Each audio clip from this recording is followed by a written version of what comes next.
చెప్పన్నా దేవుడు నువ్వు అంతకుముందు ఏది నీకు ప్రాబ్లంగా ఉండేది, ఎంతగా నువ్వు బాధపడ్డావు? మిషన్ల పనులకి వెళ్ళా, వెళ్తే పైనుంచి బుట్టపడ్డది.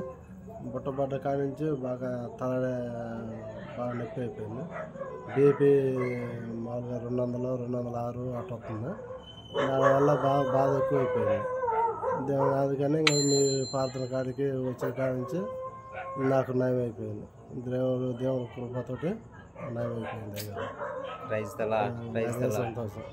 హాస్పిటల్కి తిరిగా, మళ్ళీ స్కానింగ్లు అన్నారు. ఏది వేసినా మళ్ళీ ఇంకా కాదులేడని ఇంకా దేవుడి సందుకే వచ్చా, దేవుడు తగ్గించాడు. సంపూర్ణ రాత్రి ప్రార్థన రోజు భాస్కర్ గారు ఏముంది, ఆయనకి ఏం ప్రాబ్లమా? ఆయన చెప్పి మెల్లో నొప్పులు, బీపీ కంట్రోల్ కావట్లేదు, మెల్ల నొప్పులు బాగా పట్టేసినాయి. ఆ రోజు రాత్రి నేను బీపీ చూసి తగ్గకపోతే హాస్పిటల్కి వెళ్ళాలన్నాను. తర్వాత మీరు ప్రార్థన ఉంది, ఈ రోజు నైట్ ఆన్ నైట్ ఉంది, ఆ ప్రార్థనకు వచ్చి అయ్యగారు చేత ప్రార్థన చేయించుకోమన్నారు. మన ప్రార్థనకు వచ్చేసాడు, మీరు ప్రార్థన చేశారు, తగ్గిపోయింది. Praise the lord. ఎట్టుందమ్మా ఇప్పుడు మీ హస్బెండ్?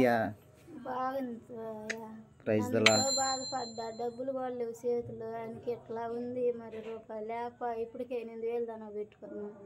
మరి పిల్లలు చూడబోదు, చిన్న పిల్లలు ఎవరు చేయాలని ఆ రోజు కన్నీటితో ప్రార్థన చేసుకున్నాం. నీ ప్రార్థన వల్ల నా భర్త సత్పడ్డాడు. Praise the lord, praise the lord.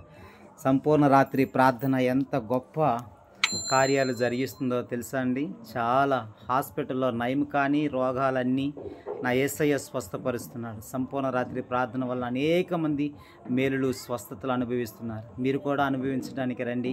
దేవుని గొప్ప కార్యాలు చూడండి. దేవునికి స్తోత్రం. నా దేవునికే మహిమ కలుగునుగాక. ఆమేన్.